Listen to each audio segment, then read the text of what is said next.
To university academy. मेरा नाम है सुधांशु यादव और आज हम पढ़ेंगे फोर्जिंग। ठीक है, तो ये बल्क फॉर्मिंग में ये फर्स्ट जो है प्रोसेस है फोर्जिंग, इसके बारे में हम पढ़ेंगे कि ये क्या होती है। इसके बारे में जो फोर्स का एस्टिमेशन करना है वो भी हम करेंगे। नेक्स्ट इसके टाइप्स के बारे में पढ़ेंगे। ठीक है, तो हम शुरू करते हैं। तो सबसे पहले फोर्जिंग होती क्या है। ठीक है, फोर्जिंग क्या होती है, तो जैसे कि आप नीचे कुछ देख पा रहे होंगे जिसमें मैं आगे आपको बताऊंगा। तो फोर्जिंग में क्या होता है कि एक वर्कपीस होता है, ठीक है, जिसकी लेंथ होती है और कुछ उसकी विड्थ होती है। ठीक है, तो उसको हम क्या करते हैं, दो डाइस, ये क्या है, ये हमारी डाई है, ये भी हमारी क्या है, डाई है। दो डाई के बीच में हम उसको क्या है, दो डाई के बीच में हम उसको फंसाते हैं। फंसाने के बाद क्या होता है, उस पर प्रेस करते हैं और उस पर हैमर से इफेक्ट करते हैं। ठीक है, इम्पैक्ट डालते हैं, जिससे क्या होता है, वो जिस शेप की हमको चाहिए होती है। ठीक है, ये डाई उसी शेप की होती हैं, तो जिस शेप का हमको प्रोडक्ट चाहिए होता है या उसकी अगर लेंथ रिड्यूस करनी हो, उसका क्रॉस सेक्शन एरिया इंक्रीज करना हो, तो इसके लिए हम क्या करते हैं, इसके लिए हम फोर्जिंग का यूज करते हैं। ठीक है, तो फोर्जिंग की डेफिनेशन सबसे पहले समझ लीजिए, फोर्जिंग होती क्या है। तो forging is the process of inducing deformation by localised compressive force to produce the required shape. क्या करते हैं यहाँ पर, लोकलाइज्ड कंप्रेसिव फोर्स। यहाँ पर क्या करते हैं, हम दो डाई के बीच में जो हमारा ऑब्जेक्ट है उसको फंसा के उस पर कंप्रेसिव फोर्स अप्लाई करते हैं। ठीक है, तो जिससे हमें जिस भी शेप का हमें ऑब्जेक्ट चाहिए तो उस तरह की हम शेप को ऑब्टेन कर सकते हैं इस प्रोसेस के थ्रू। ठीक है, सेकंड वन क्या है कि in forging the cross sectional area of the object increases and the length decreases. जैसे कि यहाँ पर आप देख लीजिए, जो वर्कपीस है इसकी लेंथ ज़्यादा है बट इसका एरिया जो क्या है, कम है। जब हम इस पर फोर्स लगाएंगे तो क्या होगा, ये जो मेटल है ये जहाँ पर ये खुला हुआ है, ओपन है, ठीक है, उधर क्या करेगा, फ्लो होने की कोशिश करेगा। तो क्या होगा इसमें कि उसकी लेंथ क्या होगी, डिक्रीज हो जाएगी, और उसका क्रॉस सेक्शनल एरिया क्या हो जाएगा, इंक्रीज हो जाएगा। ठीक है, तो यही इसको हम बोलते हैं फोर्जिंग। ठीक है, तो इसमें बेसिकली इसको रेड हॉट किया जाता है। रेड हॉट करने के बाद या करने के बाद हम दो डाइस के बीच में फंसा के इसको कंप्रेस करके इसका शेप चेंज कर सकते हैं। ठीक है, तो फोर्जिंग थ्री टाइप्स की होती है। फर्स्ट होती है open die forging, second one होती है close die forging and third one होती है इम्प्रेशन डाई फोर्जिंग। ठीक है, तो फर्स्ट वन है ओपन डाई फोर्जिंग को सबसे पहले एक्सप्लेन करते हैं कि ओपन डाई फोर्जिंग क्या होती है। ठीक है, तो ओपन डाई फोर्जिंग के मैंने यहाँ पर 3 डायग्राम भी बना रखे हैं। सबसे पहले इसको पढ़ लेते हैं, क्या है। It is a hot forging process in which metal is shaped by hammering और प्रेसिंग बिटवीन फ्लैट डाइज। क्या होता है ओपन डाई फॉर्जिंग में, जो डाइज होती हैं वो उनका कैसी होती हैं, वो कैसी होती हैं, वो होती हैं फ्लैट। ठीक है, फ्लैट डाइज होती हैं, लाइक ये हो गई, ये हो गई, तो ये क्या है, फ्लैट डाइज है। ठीक है, इनके क्या करते हैं, इनके बीच में हम जो है मेटल को प्लेस कर देते हैं, मटेरियल को अपने जिस भी हमें ऑब्जेक्ट को प्लेस करना होता है, और फिर क्या करते हैं, हम उस पर हैमरिंग करते हैं या प्रेसिंग करते हैं। ठीक है, प्रेसिंग करने के बाद क्या होता है, जिस भी शेप में हमको मेटल चाहिए होता है उस शेप में वो चेंज हो जाता है। ओपन डाई फॉर्जिंग में क्या होता है, the dies do not completely cover the metals. Die क्या करती हैं, कवर नहीं करती हैं मेटल्स को। ठीक है, जैसे कि इसमें क्या है, इसने इसकी ऊपर वाली सरफेस को नीचे वाली सरफेस को कवर किया हुआ है, जबकि ये सरफेस क्या है, फ्री है। ठीक है, ओपन टू स्पेस है। तो क्या करता है ये ओपन डाई फॉर्जिंग, जो है कंप्लीटली कवर नहीं करता है मेटल्स को। ठीक है, और क्या है, metals are worked over their recrystallisation temperature. क्या होता है यहाँ पर, जो उसका जो भी वर्किंग होती है यहाँ पर वो हॉट वर्किंग होती है, मतलब कि उसका जो वर्किंग होती है वो रिक्रिस्टलाइजेशन टेम्परेचर से ऊपर होती है। ठीक है, तो metals are worked over their recrystallisation temperature. तो जैसे कि यहाँ पर देखिए, ये छोटा ये वर्कपीस हमारा ओरिजिनल है। ठीक है, ओरिजिनल पे जब हम ऊपर से नीचे फोर्स लगाएंगे कंप्रेशन, तो क्या होगा, उसकी लेंथ कम होगी और उसकी जो एक क्रॉस सेक्शनल एरिया है वो क्या हो जाएगा, इंक्रीज हो जाएगा। इस पर हमने और फोर्स लगाया तो क्या हो जाएगा, बक्कल कर जाएगा और उसकी जो शेप है वो कुछ जो वो, क्योंकि यहाँ पर क्या है, वो open to free to space है। ठीक है, ये क्या है, बिल्कुल ओपन है, तो क्या होगा, वो उसकी तरफ फैलने की कोशिश करेगा। ठीक है, तो इस तरह की कुछ हमें शेप मिल जाएगी। ठीक है, तो ये था ओपन डाई फॉर्जिंग। अभी मैं आपको क्लोज डाई फॉर्जिंग और इम्प्रेशन डाई फॉर्जिंग के बारे में बताऊंगा। तो अब हम पढ़ेंगे इम्प्रेशन डाई फॉर्जिंग के बारे में और क्लोज डाई फॉर्जिंग। हमने इससे पहले ओपन डाई फॉर्जिंग के बारे में जो है डिस्कस किया था कि ओपन डाई फॉर्जिंग क्या होती है। ठीक है, तो इम्प्रेशन डाई फॉर्जिंग में गाइस क्या होता है कि इसके अंदर एक इम्प्रेशन जो है, जिस तरह का हमको शेप चाहिए होता है, ठीक है, जिस तरह का हमको शेप चाहिए होता है उस तरह की डाई में ही हम एक कैविटी क्रिएट कर देते हैं। ठीक है, जैसे कि यहाँ पर जो कैविटी है वो इस तरह की क्रिएट कर दी गई है पहले से ही, तो हम इस तरह की एक कैविटी क्रिएट कर देते हैं और फिर हम जो है वर्कपीस को उसके बीच में जो है बीच में फंसा के और उसके बाद क्या करते हैं, हम उस पर कंप्रेसिव फोर्स लगाते हैं। तो उससे क्या होता है, धीरे धीरे क्या होता है, उसकी जो लेंथ होती है वो डिक्रीज होती है, क्रॉस सेक्शनल एरिया उसका इंक्रीज होता जाता है और फिर वो हमको जो भी हमको शेप चाहिए होती है उस शेप में मिल जाता है। तो सर हम डेफिनेशन पढ़ लेते हैं इम्प्रेशन डाई फॉर्जिंग की क्या होती है। टू और मोर डाइज कंटेनिंग इम्प्रेशंस, टू और मोर डाइज, एक से ज़्यादा भी डाई हो सकती है, ठीक है, containing impressions of the part shape, जैसे कि इसमें ये जो शेप बनी हुई है डाई के अंदर ही, तो containing impression of the part shape are brought together, दोनों को पास पास लाया जाता है। The work piece undergoes plastic deformation, work piece क्या होता है, डिफॉर्म होता है plastically, until its enlarge sides touches the die side walls, जो इसकी जो साइड हैं जो भी वर्क पीस की, वो क्या ना कर जाएं जब तक कि डाई की दीवारों को कंप्लीटली टच ना कर लें। लाइक देखिए यहाँ पर क्या है, ये जो वॉल है वो अभी क्या है, अनटच्ड है, ठीक है, यहाँ पर भी क्या है, अभी वॉल्स को टच नहीं किया है, लेकिन यहाँ पर जब क्या है कि सारी की सारी वॉल्स को क्या कर लिया है, टच कर लिया है वर्क पीस ने, ठीक है, तो क्या हो गया, ये हमको इसी तरह का जो है क्या चाहिए था, वर्क पीस चाहिए था, ठीक है। तो एक इस तरह के एक वर्क पीस से हमने क्या बना लिया, ये बना लिया, ठीक है। तो हम क्या करते हैं, कंप्रेसिव फोर्स लगाते हैं, ये क्या है, पी, हमने यहाँ पर पी लगाया फोर्स, ठीक है, कंप्रेसिव फोर्स, ये क्या है, ये है डाई, ये क्या है, ये है वर्क पीस, ठीक है, ये वर्क पीस है, ये डाई, इसके बाद हम फोर्स लगा के हम क्या करते हैं, इसको जब हम हटा के और इस वर्क पीस को हम निकाल लेते हैं। अगर हमको इतना वर्क पीस चाहिए होता है तो हम इसको क्या करते हैं, मशीनिंग कर देते हैं इसकी, और हमको जो भी चाहिए होता है प्रोडक्ट वो हमको मिल जाता है, ठीक है। उसके बाद आता है क्लोज डाई फॉर्जिंग की। क्लोज डाई फॉर्जिंग क्या होती है, तो in close die forming no flash is formed and work piece is completely surrounded by the dies. Line पढ़िएगा यहाँ पर, ये इंपॉर्टेंट लाइन है कि नो फ्लैश इज फॉर्म्ड, इसका मतलब क्या है कि इन दोनों जो भी हमने ओपन डाई फॉर्जिंग पढ़ा था, इम्प्रेशन डाई फॉर्जिंग में क्या होता है, फ्लैश फॉर्म्ड होती है। जैसे कि हम जब इसको करते हैं तो उसमें क्या होता है, कुछ कुछ क्रैक टूट के बाहर गिरते हैं, ठीक है, जैसे कि इसमें क्या होगा, हल्के हल्के क्रैक, ये जो यहाँ से मशीन किया जाएगा तो ये क्या होगा, फ्लैश होगा, तो ठीक है, तो फ्लैश क्या होगा था, इन दोनों में फॉर्म होता है। लेकिन इसमें क्या होता है, क्लोज डाई फॉर्जिंग में, इसमें जो वर्क पीस रखा जाता है डाइज के बीच में, वो क्या होता है, कंप्लीटली कवर्ड होता है, सराउंडेड होता है, ठीक है, ओपन नहीं होता वहाँ पर कुछ भी, जैसे इसमें भी ओपन है, उसमें भी ओपन था, ओपन में भी। और इसमें क्या होता है, क्लोज डाई फॉर्जिंग में जो कंप्लीटली क्या होता है, डाई के अंदर वर्क पीस रखा जाता है, वो चारों तरफ से क्या होता है, सराउंडेड होता है, ठीक है, तो इसमें फ्लैश का फॉर्मेशन नहीं होता है। सेकंड क्या है कि in this process a billet with controlled volume is deformed, hot और कोल्ड, हॉट वर्किंग भी हो सकती है, कोल्ड वर्किंग भी हो सकती है, ठीक है, by a punch in order to fill a die cavity without any loss of material. यहाँ पर क्या होता है, मटेरियल का लॉसेस बिल्कुल भी नहीं होते हैं, ठीक है, जितना वर्क पीस हम फॉर्मिंग से पहले ले जाते हैं फॉर्जिंग में, उतना ही हमको वर्क पीस बाद में मिलता है, मतलब जो मटेरियल का लॉस है वो बिल्कुल भी नहीं होता। देखो यहाँ पर मटेरियल का कुछ ना कुछ लॉस होगा, जब इसकी मशीनिंग की जाएगी तो इसमें यहाँ पर कुछ ना कुछ मटेरियल का लॉस होगा। ओपन डाई फॉर्जिंग में फ्लैश के रूप में जो है मटेरियल का लॉस होता है, लेकिन क्लोज डाई फॉर्जिंग में क्या होता है, मटेरियल का बिल्कुल भी लॉस नहीं होता है, ठीक है।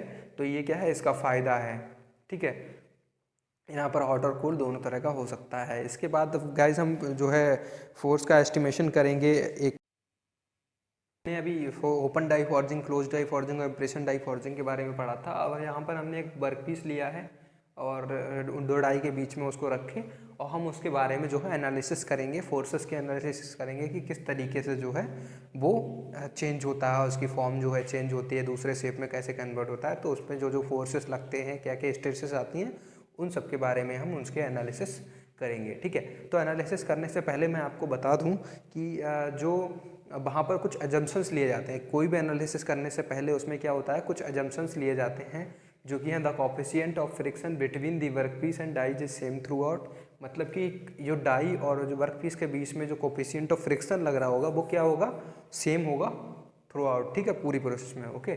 The material being forced plastically rigid, जैसे हमने क्या किया है, किसी एक इंस्टेंट पे इसको एज्यूम कर लिया है, ठीक है, तो इस इंस्टेंट पे क्या होगा कि जो भी हम जो फोर्जिंग कर रहे हैं मटेरियल की, वो क्या है, प्लास्टिकली रिजिड है उस इंस्टेंट के लिए। प्लास्टिकली रिजिड कंप्लीटली नहीं होगा, जस्ट इंस्टेंट पर, जैसे हमने किसी इंस्टेंट पर पकड़ लिया है, उस इंस्टेंट पर हम ये जो देख रहे हैं कि उसमें कितने फोर्सेस लग रहे हैं, ठीक है, तो उस केवल उस इंस्टेंट के लिए क्या होगा, वो प्लास्टिकली रिजिड होगा, ओके। एनालिसिस है वो हम करते हैं।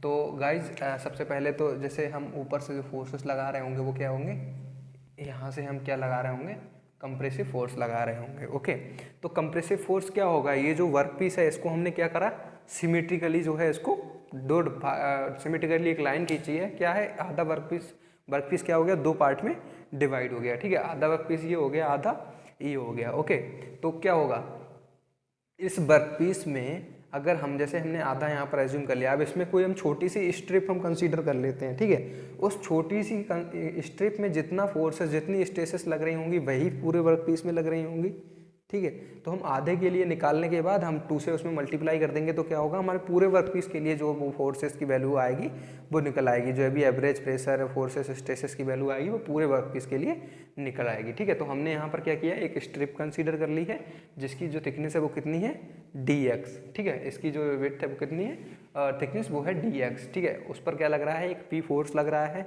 ऊपर नीचे दोनों कंप्रेसिव फोर्स P लग रहा है, ठीक है। अब हम इसकी जो लेंथ है वो कितनी एज्यूम कर लेते हैं, इसकी जो लेंथ है वो हम एज्यूम करते हैं कि ये कितनी है, h है, ठीक है, ये कितनी एज्यूम कर लेते हैं, ये h है, ठीक है। इसकी जो लंबाई है पूरे की वो हम क्या मान लेते हैं, थिकनेस, ठीक है, कंप्लीट जो थिकनेस है वो कितनी है, b, और इसकी हाइट कितनी है, h, तो इतनी कितनी हो जाएगी, इसके हाफ,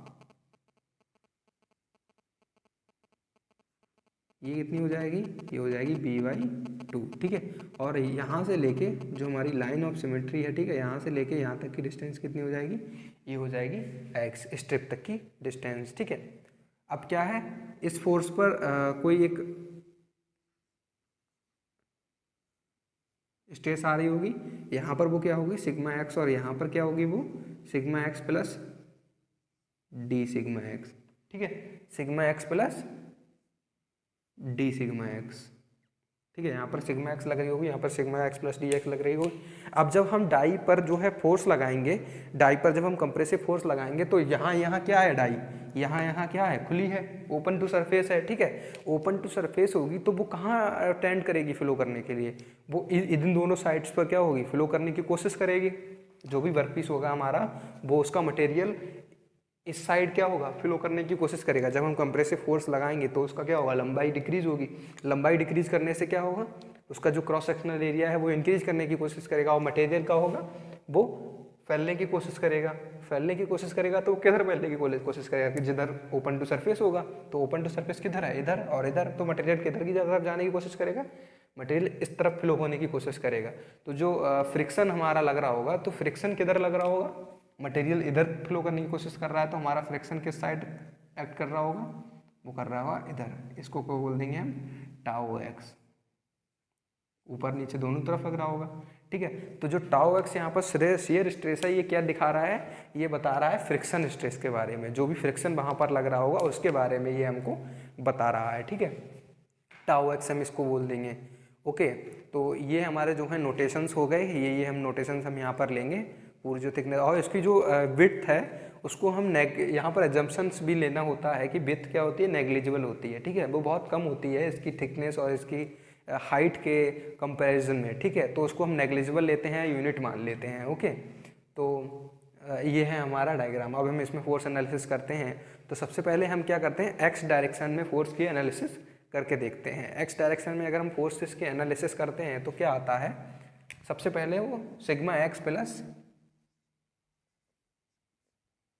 डी सिग्मा एक्स, ठीक है, थोड़ा सा और इधर बढ़ा के लिखता हूँ,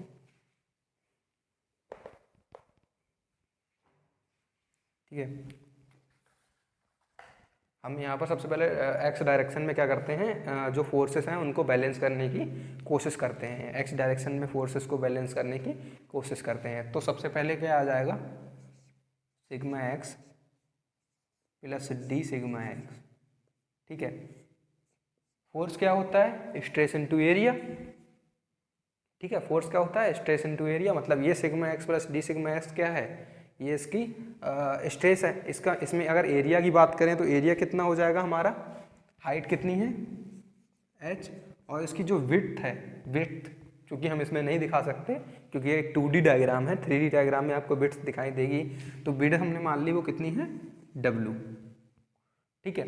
अब ये क्या कर रहा है, ये अपोजिट डायरेक्शन में जो है सिग्मा एक्स लग रहा है, इधर वाले हमको पॉजिटिव मानते हैं और इस साइड वाले जो फोर्सेस लग रहे हैं उसको हम क्या मान लेंगे, नेगेटिव मानेंगे। ठीक है, तो माइनस का सिग्मा एक्स, यहाँ पर भी फोर्सेस, यहाँ पर भी जो इसकी हाइट है वो क्या है एच, और जो इसकी विड्थ है वो क्या है डब्ल्यू। ठीक है, माइनस, अब ये दोनों हो गए, अभी क्या है टाउ एक्स भी यहाँ पर वर्क कर रहा है जो कि एक फ्रिक्शन स्ट्रेस के रूप में, तो टाउ एक्स भी वर्क कर रहा है, तो टाउ एक्स, ये टाउ और ये टाउ कितने हो गए 2 टाउ एक्स।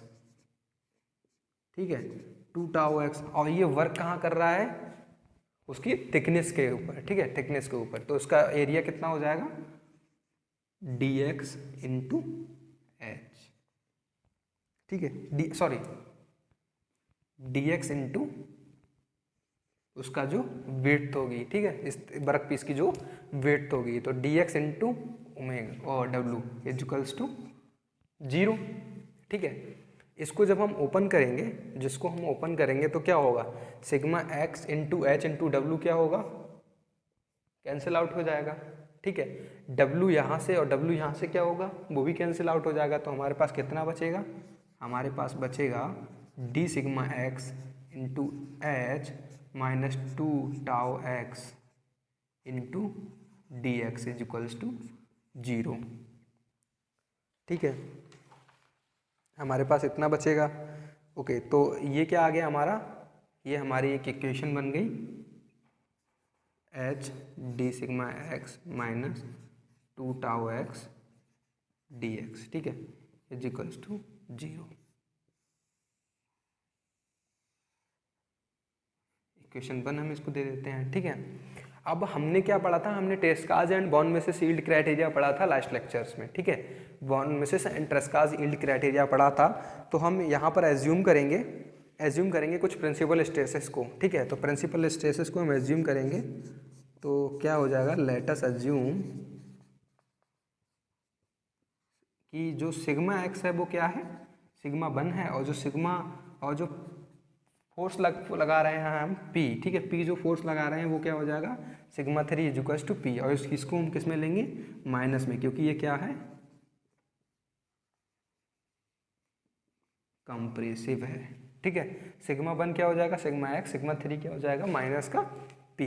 ठीक है, तो हम क्या जानते हैं, हमने जैसा कि ट्रेस्काज में पढ़ा था, ट्रेस्काज क्या बोलती है कि सिग्मा 1 माइनस सिग्मा 3 अपॉन 2 क्या होता है, के इक्वल होता है। ठीक है, क्या होता है, के इक्वल होता है, या सिग्मा बाई के इक्वल होता है। ठीक है, सिग्मा बाई 2 के इक्वल होता है।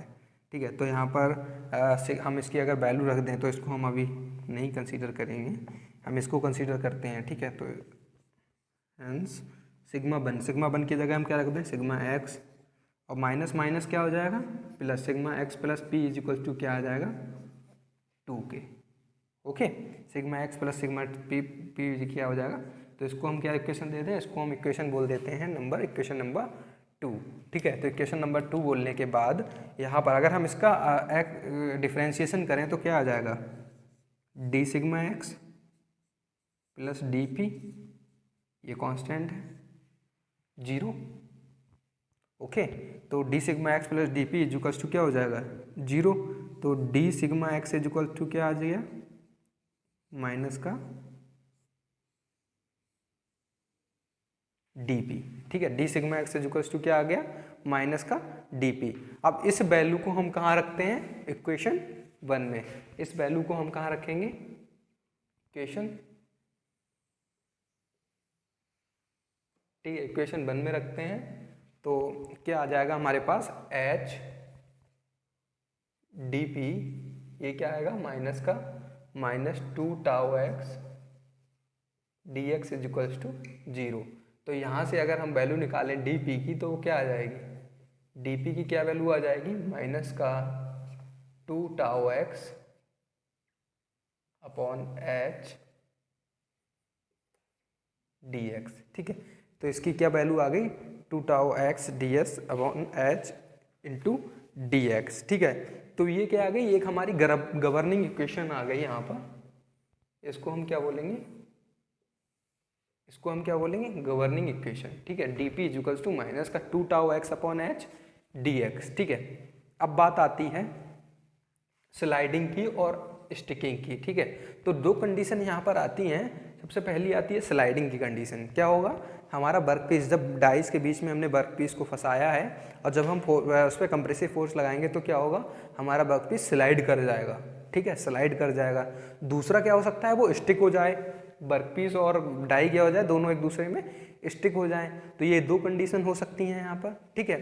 तो दो कंडीशन हो सकती हैं। तो जब स्लाइडिंग की कंडीशन हम सबसे पहले हम कंसीडर करते हैं कि स्लाइडिंग कैसे होगी, ठीक है। स्लाइडिंग फ्रिक्शन,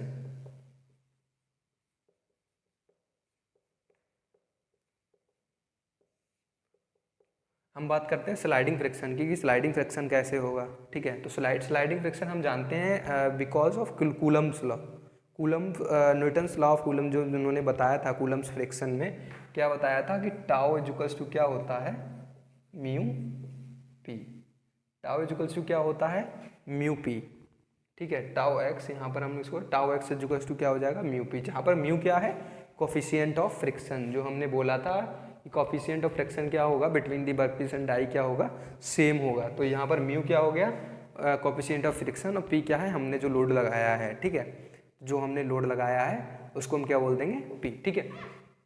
अब हम टाउ एक्स की वैल्यू क्या करते हैं, गवर्निंग इक्वेशन में रखते हैं। तो इसको हम क्या बोलते हैं, इक्वेशन 3। तो जो हम जो टाउ एक्स और म्यू पी की वैल्यू हम गवर्निंग इक्वेशन में रखते हैं तो हमें क्या मिलता है, हमको मिलता है d p equals to minus का 2 mu p upon H d x, okay. अब पी को कहाँ ले आए हम, इसके नीचे,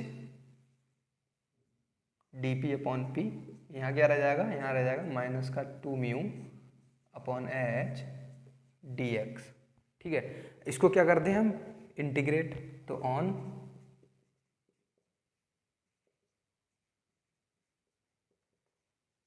इंटीग्रेटिंग, ठीक है। इंटीग्रेट करने पे क्या होगा, d p upon p is equals to minus का 2 mu upon H d x, ठीक है। तो ये क्या हो जाएगा,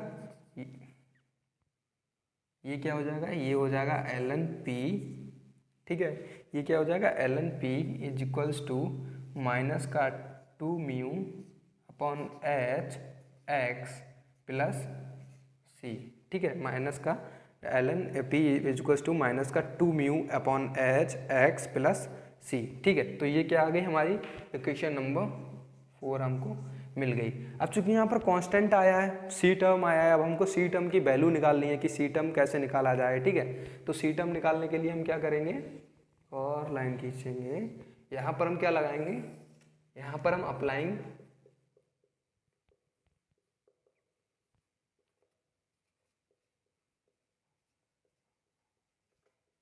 बाउंड्री कंडीशन, बाउंड्री कंडीशन लगाएंगे। बाउंड्री कंडीशन क्या है कि ये है x इज इक्वल्स टू 0, ठीक है। x is equals to 0, sigma x की वैल्यू क्या होगी, मैक्सिमम होगी, ठीक है। अगर हम बात करें x की वैल्यू b/2, इस सरफेस पे जो इसकी ओपन सरफेस है, यहाँ पर जो सिग्मा x की वैल्यू क्या होगी, 0, है ना। क्योंकि क्या है, ओपन सरफेस है, वहाँ पर कोई स्ट्रेसेस थोड़ी ना होंगी, इस यहाँ पर कोई स्ट्रेसेस नहीं होंगी, ठीक है। इसकी बिल्कुल ओपन टू सरफेस है। तो x इज इक्वल्स टू 0 क्या हो जाएगा, sigma x is equals to 0, sorry x is equals to b/2। यहाँ से लेके यहाँ तक की जो डिस्टेंस है वो कितनी है, वो है b/2। तो x की वैल्यू को अगर हम b/2 रखें तो सिग्मा x की वैल्यू क्या हो जाएगी, 0 हो जाएगी, ठीक है।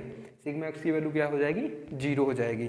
तो अगर हम रख के देखते हैं, फिर ln p is equals to minus का 2 म्यू h b/2 प्लस का c, ठीक है। अब यहाँ पर हमने एक इक्वेशन बनाई थी जो कि क्या थी, sigma x plus p is equals to 2k। तो अगर सिग्मा x ही 0 हो गया तो p किसके बराबर हो गया, क्योंकि p इज इक्वल्स टू क्या है, 2k, ठीक है। p इज इक्वल्स टू क्या है, 2k। क्योंकि क्या हो गया, सिग्मा एक्स क्या हो गया 0, तो p क्या हो गया, p इजुअल टू क्या हो गया 2k, तो यहाँ पर p की वैल्यू रख देंगे, तो ln 2k plus 2 mu upon h b/2, ये किसकी वैल्यू आ गई, c की। अब c की वैल्यू क्या करते हैं हम, c की वैल्यू हम रख देते हैं इक्वेशन नंबर 4 में, तो क्या आ जाएगा ln p इजुअल्स टू माइनस का 2 म्यू h x जो इसकी वैल्यू आई सी की वैल्यू कितनी आई है 2 mu upon h into b/2 plus ln 2k, ठीक है। अब ln को क्या ले जाते हैं हम, ln को ले जाते हैं हम इधर, तो ln p minus ln 2k, ठीक है, ln p minus ln 2k। तो यहाँ पर अगर हम 2 म्यू अपॉन h को क्या कर लें, कॉमन कर लें, माइनस का 2 म्यू अपॉन h को अगर हम कॉमन कर लें, तो यहाँ पर क्या हो जाएगा x माइनस b/2, ठीक है। ये दोनों क्या हो जाएंगे, दोनों ln ln है और माइनस में तो क्या हो जाएंगे डिवाइड में, ठीक है, ln p/2k माइनस का 2 mu upon h x minus b/2, okay.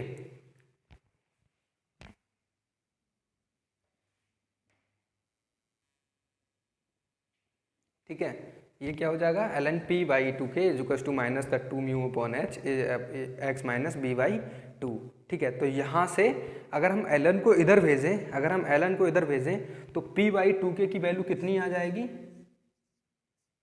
p/2k की वैल्यू आ जाएगी e की पावर माइनस का 2 mu upon h x minus b/2, ठीक है।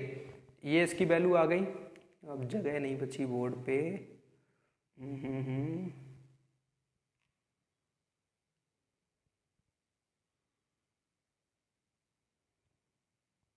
ठीक है।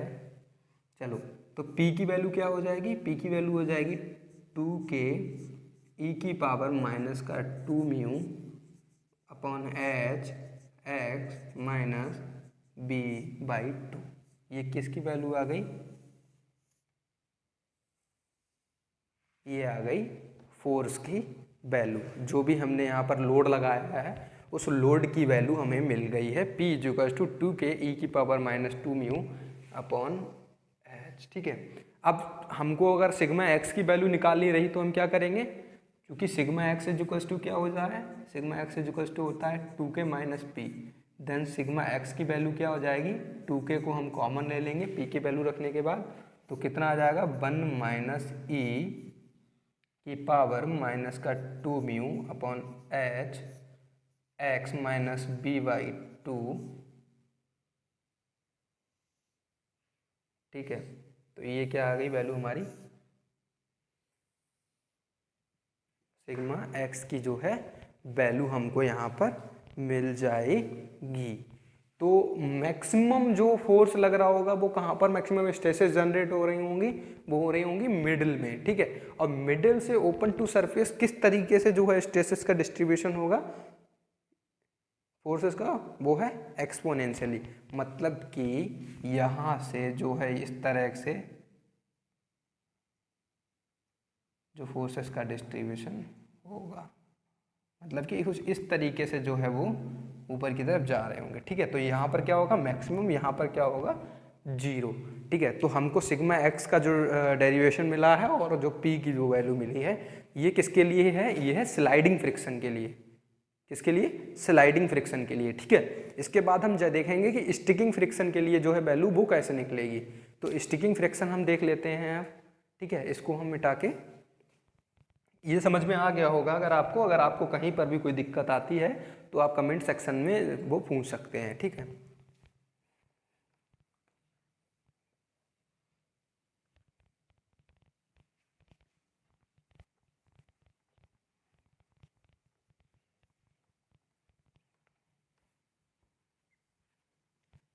थोड़ा सा लेंदी है ये बट इजी है, आप कर सकते हैं आराम से। अगर आप थोड़ा सा एक बार इसको 1-2 बार करके देख लेंगे तो आप बहुत इजीली जो है एग्ज़ाम में इसको कर पाएंगे, इसको समझ पाएंगे, ठीक है। बस क्या होगा, थोड़ा आपको इसको रिवाइज करना रहेगा, थोड़ा सा 1-2 बार प्रैक्टिस करना रहेगा, ठीक है। बाकी इजी बहुत है, कोई भी ऐसी प्रॉब्लम नहीं है, ठीक है। उसके बाद आती है सेकंड वन, वो क्या है, स्टिकिंग फ्रिक्शन।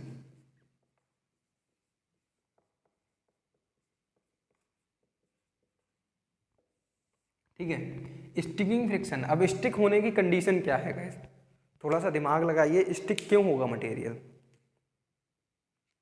ठीक है, स्टिक क्यों होगा। तो स्टिक होने की जो कंडीशन है, स्टिक क्यों होगा मटेरियल, तो स्टिक होने की जो कंडीशन है वो ये है कि जब वर्क पीस और डाई के बीच में जब हम फोर्स लगाते हैं, ठीक है, फोर्स लगाने के बाद क्या होगा, वहाँ पर फ्रिक्शन जनरेट होगा, ठीक है, फ्रिक्शन वहाँ पर इंड्यूस्ड हो जाएगा। फ्रिक्शन इंड्यूस्ड होने के बाद जो वहाँ पर जो शियर, अगर डाई के जो मटेरियल है, डाई के मटेरियल की जो शियर यील्ड स्ट्रेस है उसके इक्वल अगर इस वर्क पीस की शियर स्ट्रेस हो जाएंगी तो क्या होगा, फिर वो एक दूसरे से स्टिक होने की कोशिश करेंगे, एक दूसरे से चिपकने की कोशिश करेंगे। वर्क पीस एंड डाई एक दूसरे से चिपकने की कोशिश करेंगे, तो उसको क्या बोलेंगे हम, स्टिकिंग फ्रिक्शन, ठीक है, स्टिकिंग फ्रिक्शन। तो ये वैल्यू कब आएगी, इसका एक जब टाउ एक्स की वैल्यू के इक्वल हो जाएगी, टाउ एक्स की वैल्यू के इक्वल हो जाएगी। जैसे कि वहाँ पे टाउ एक्स की वैल्यू म्यू पी के इक्वल हो रही थी, यहाँ पर क्या होगा, टाउ एक्स की वैल्यू के जो हमारी इक्वेशन है इसको हम लिखते हैं H d sigma x minus 2 tau x d x is equals to 0। तो हम H d sigma x minus 2, यहाँ पर हम क्या लिख दें इसकी जगह पे, इसकी जगह पे हम लिख देते हैं 2k d x is equals to 0, ठीक है। टाउ एक्स की वैल्यू की जगह पे हमने क्या लिख दिया, टाउ एक्स की वैल्यू पे हम जगह पे हमने क्या लिख दिया, के, ठीक है, के लिख दिया।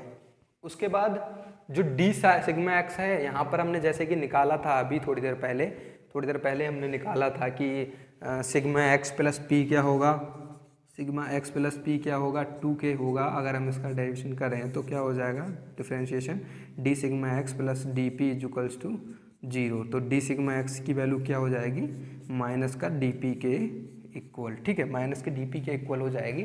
तो यहाँ पर हम डायरेक्टली लिख देते हैं इसको माइनस का एच डी पी, ठीक है। तो जब हम इसको इस साइड ले जाएंगे तो D P 2 tau x d x D P minus का तो इसको अगर इधर ले जाएंगे तो क्या होगा, 2k d x upon H minus का, ठीक है। ये क्या हो जाएगी, ये हो जाएगी वैल्यू डी पी, उसकी हो जाएगा डी पी को हम इधर 2k को क्या करें हम, डी पी बाई 2k इसको इधर ले आए और यहाँ पर क्या रखा, डी एक्स अपॉन एच। इसको हम इंटीग्रेट करते हैं, इंटीग्रेट करने के बाद हमको क्या मिलता है, इंटीग्रेट करने के बाद हमको मिलता है पी बाई 2k, ठीक है, P by 2k is equals to minus का एक्स अपॉन एच प्लस का सी, ठीक है। ये हमको क्या मिल जाता है, तो इसको हम बोल देते हैं इक्वेशन नंबर 2। अब यहाँ पर हम बाउंड्री कंडीशन अप्लाई करते हैं, ठीक है, क्या करते हैं, बाउंड्री कंडीशन अप्लाई करते हैं। बाउंड्री कंडीशन क्या है कि x is equals to B by 2 पे, x is equals to B by 2 पे, मतलब कि फ्री सरफेस पे क्या होगा, sigma x is equals to 0 हो जाएंगे और p इज इक्वल्स टू क्या हो जाएगा, 2k, ठीक है, p इज इक्वल्स टू क्या हो जाएगा, 2k, ठीक है। तो यहाँ पर क्या हम अगर इसकी p की वैल्यू रखें तो क्या हो जाएगा, 2k by 2k is equals to x की जगह पे हम क्या लिख रहे हैं, माइनस का b बाई 2 और h तो है ही पहले से प्लस c, ठीक है। तो 2k क्या हो गया 1। अब हम c की वैल्यू अगर सिंप्लीफाई यहाँ पे लिखें तो सिंपली c की वैल्यू क्या हो जाएगी, b प्लस 2h, ठीक है। ये किसकी वैल्यू हो गई, ये वैल्यू हो गई हमारी c की, ठीक है। c की वैल्यू निकालने के बाद अब अगर हम c की वैल्यू यहाँ पर पुट करें तो क्या आ जाएगा, c की वैल्यू पुट करने के बाद क्या आ जाएगा, p बाई 2k माइनस का x बाई एच और प्लस c की वैल्यू अगर हम पुट करते हैं तो कितना आ जाता है, plus 1 plus b by 2h, ठीक है। तो p बाई 2k यहाँ पर हम 1 माइनस हम अगर एच को कॉमन कर लें, 1 माइनस 1 अपॉन एक्स को एच को कॉमन कर लें, तो यहाँ पर क्या बचता है, x माइनस बी वाई 2। ठीक है, ये हमारी वैल्यू किसकी आ जाती है, p बाई 2k की। अब सिंपली अगर हमको p की वैल्यू निकालनी है तो क्या हो जाएगा, 2k 1 minus 1 by H x minus B by 2, यहाँ पर बड़ी ब्रैकेट, तो ये क्या हो जाएगी हमारी, ये हमारा जो वैल्यू आएगी वो क्या होगी, P की वैल्यू होगी, मैक्सिमम प्रेशर की वैल्यू होगी। अब यहीं पे अगर हम सिग्मा एक्स की वैल्यू, तो जैसे लास्ट हमने वहाँ पर क्या करा था कि सिग्मा P की वैल्यू रख देंगे 2k1 प्लस, तो यहाँ पर हमारी सिग्मा एक्स की वैल्यू हमको निकल कर आ जाएगी। तो यहाँ पर सिंपली हमको अगर P की वैल्यू चाहिए होती है तो ये हम वैल्यू यूज करते हैं, जो कि क्या है, P is equals to 2k 1 minus 1 upon H x minus B by 2। अगर हम मैक्सिमम जो अपनी जो हमारा फोर्स लग वो हम जो लोड लगा रहे हैं उस लोड को अगर हम मैक्सिमम लोड निकालना चाहें, ठीक है, पी मैक्स निकालना चाहें, तो बताइए कैसे निकाल सकते हैं। आप थोड़ा सा वीडियो को पॉज करिए और थोड़ा दिमाग लगाइए कि किस तरीके से पी मैक्स निकलेगा। पी मैक्स कहाँ पर होगा, एक्स इज इक्वल्स टू 0 बीच में, यही तो होगा। एक्स इज इक्वल्स टू 0 पे क्या होगा हमारा कम जो सबसे ज़्यादा लोड होगा, तो पी मैक्स अगर की वैल्यू हम बात करें तो 2k एक्स की वैल्यू क्या हो जाएगी, 0 1 प्लस बी बाई 2h, तो ये क्या हो जाएगी, ये हमारी मैक्सिमम लोड की जो है वैल्यू निकल कर आ जाएगी। तो ये क्या थे, ये दो जो हमने एनालिसिस की,